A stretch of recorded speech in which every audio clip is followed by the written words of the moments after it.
We've been working with art journaling for more than 15 years. This is a great way for us to relax and take it easy at the same time as we are working with our ideas in our head. And it's also a great way to recycle paper. This is also Arne's way of cleaning up the mess in the house. Because it's always hard to throw away nice paper, or we never do it. So we keep everything for our scrapbooks. Like we use, this is like wrapping paper, which is too nice to be thrown away. And this is like the tapestry for a dollhouse. We use these pattern papers from old sewing magazines. Here's a cute drawing of some sort, or a little doodle that we're going to use as well in paper, mixed up with some old line sheets and pretty paper so that somebody drew and gave us. And when you decide the size of your book, like we do the Norwegian A4, which we fold in half. It's a standard size. Our standard size. And when you have bigger paper, you can use this cutting knife, or what do you call it? Yeah, cutting tool of some sort. Cutting tools, but we never do that because we like the raw edge. So we always fold the paper and we just rip it. And it doesn't matter if it gets a little bit, what you call it, skokt? Oh, crooked? Yeah, kind of crooked. And the idea is that we sew all these bunches of paper like this, and then we make them into the books, and we use them to put in all our ideas and our thoughts. It could be colors that we want to combine to see how they work. It can be knitting patterns that we're designing. It can just be pretty pictures that we find, or garbage things that we find on the street that we just glue in to the books. Here we've got some pieces of lace. Advertisement. Nice postcard. Nice postcards. It's too nice to be used, so this goes into the book. Our boarding passes when we travel. Basically, we put everything inside these books. The way we do it is we start by sewing together bunches of paper, a couple of sheets, as many as you like. And then the good thing is when you fold them in half, like this, you can just follow that line in the sewing machine. And I've got a sewing machine here. This is Grandma's sewing machine. It runs by human power because we don't have electricity out here. So as you can see, we keep a lot of different things. Like this is some old Christmas paper.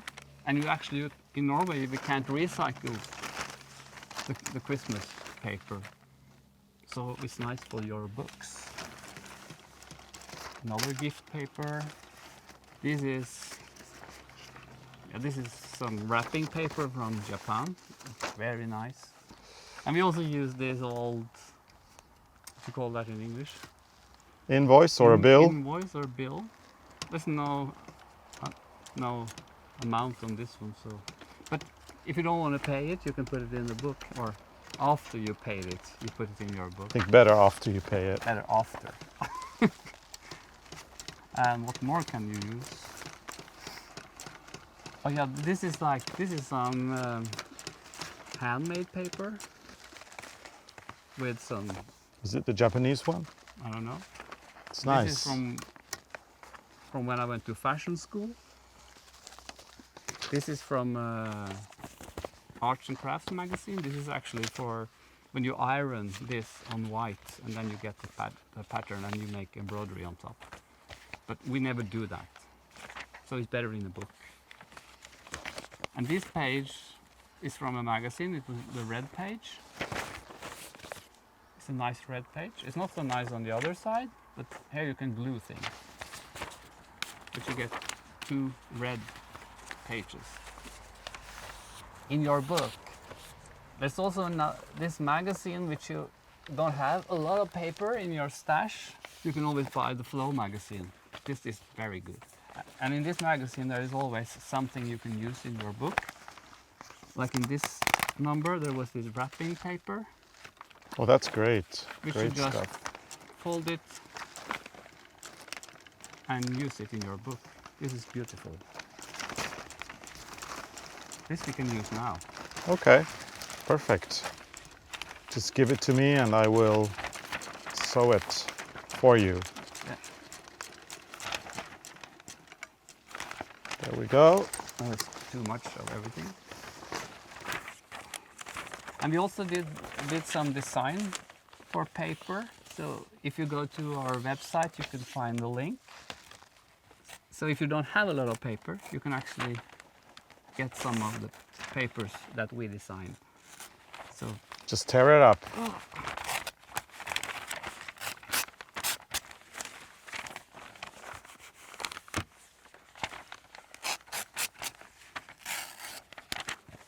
this is a little bit smaller than the standard, But it doesn't matter. makes They all go nothing. together. It all goes together.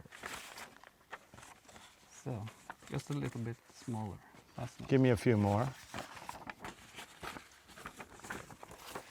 And one more.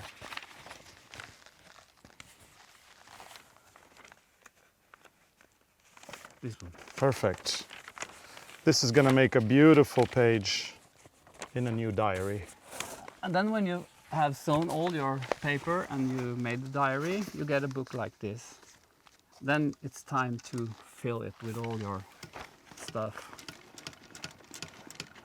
So, like in this book we put picture for inspiration for the house. And most of this book are for the house. Okay, so when you've sewn together all these bunches of paper, you put them together, like put one on top of the other like this. You've got your stitches visible on the side. Then you take a normal needle and some thread, and then you just sew them together, going back and forth from the top sheet or the top bunch to the bottom, and back again. You go down, up, and you just sew this together by hand all the way down. When you've done that, you take you take a little, this kind of soft bandage fabric, and you glue it on top. And now these sheets are held together in a pretty good way. And you can already see here when you start flipping through the pages, you see that the book is basically done already. And then of course the last step is to get some cardboard and glue the book onto the cardboard so that you get this.